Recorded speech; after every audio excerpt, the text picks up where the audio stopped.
Recording. 2 channels started. There we go. Well, howdy folks. Welcome back to Red River Radar. We're out here at Hackberry Flats, our 19-mile linear test course, and we've got for run number 2 of the original Escort Redline. This one is in its OG format, as people like to say, with original firmware, and so we've got KA band on. That's the only thing that's on. Everything else is turned off. So we're hoping for a good detection, plus 14 miles. We're trying to get up in there. The last run we had, I think it was 8.87. I'll have to go back and look at the footage. But so that's right at the ridge. That's the same where the Cobra Rad 700 picked up.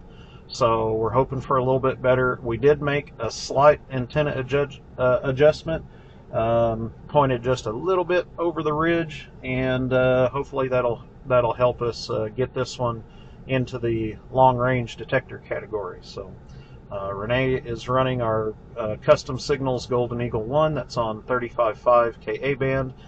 She's got that antenna set up and ready to go. So Renee, if you will activate the radar unit. Alrighty, and so on the call, I've got Tesla 1964. This is his personal detector. So let's begin the run. And we're starting out at 18.9 miles. So this part of the course is very rough, even more rough than when we tested the Rad 700. So a lot of washboards and stuff. Normally I do about 30 on this end of the course, so let me get my cruise set. We'll do about 35, and hopefully the washboards aren't too bad.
we're at 9 1/4, coming up on 9.1 really quick. So, all right, it's go time. This thing's about to go bonkers. There's 9 miles. Let's see where it hits.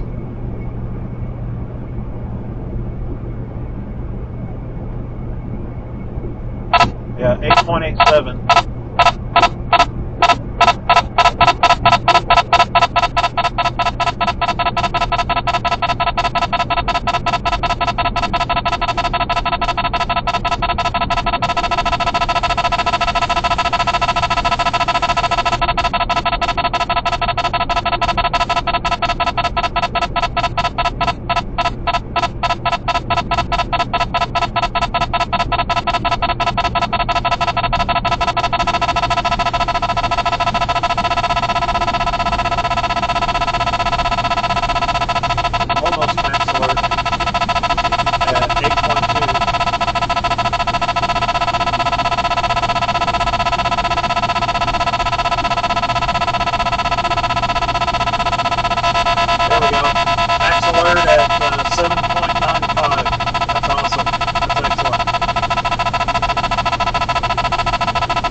Okay.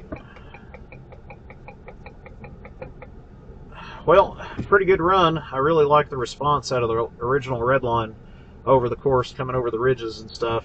I was just really hoping that we would have caught a detection past the 8.8 mile ridge. But what can you say? I mean, the detector's almost 20 years old. I mean, the development and stuff is 20-year-old technology. But for its day, this was the best of the best. And you couldn't really find much a detector that was better than this. Of course, you're looking at Beltronics. They were, you know, this was the time frame. They were at the top of their game. So, so pretty good. So our next run for run number 3 for the OG Redline, I think we're going to try to plan it right at sunset. Maybe we can get a little bit of gray line propagation and extend our KA signal to where this guy can pick it up, you know, further down the course. But as far as like right now, as it stands, the picking up at the ridge at 8.8 miles. I mean, we've had very cheap detectors do that. So for this course, if it only detects at that 8.8 mile ridge, it does not technically qualify as a long-range detector. We're looking for, detectors like the R4, the R3, the Redline 360C, and the Redenzo DS1, and detectors like that can pick up signals way out past the 8.8 mile ridge, give you that extra detection for what you need. But comparing this detector with the others, it is apples to oranges. So maybe we can get this detector upgraded, or maybe find another one that is actually an XR model, or at least one that's upgraded that has band segmentation. And I think if we can narrow down the right time of day and band segmentation, get it locked in on band segment number 8 for 35.5, I think it'll do way, way better with those settings than just the whole band of KA that it's having to sweep. Still like the detector though. I like the way it performs. I like the way that it does its ramp ups and stuff like that. I like the signal meter that's on it. If I could have afforded one of these detectors back in its day, I would have bought it and been totally happy with it. But I didn't. Back then I had a 9500i, and which I think immediately got replaced the next year by the IX, and so that's what I had. But anyway, thanks for watching, folks. Stay tuned for run number 3 of the OG Redline. I hope you enjoyed it.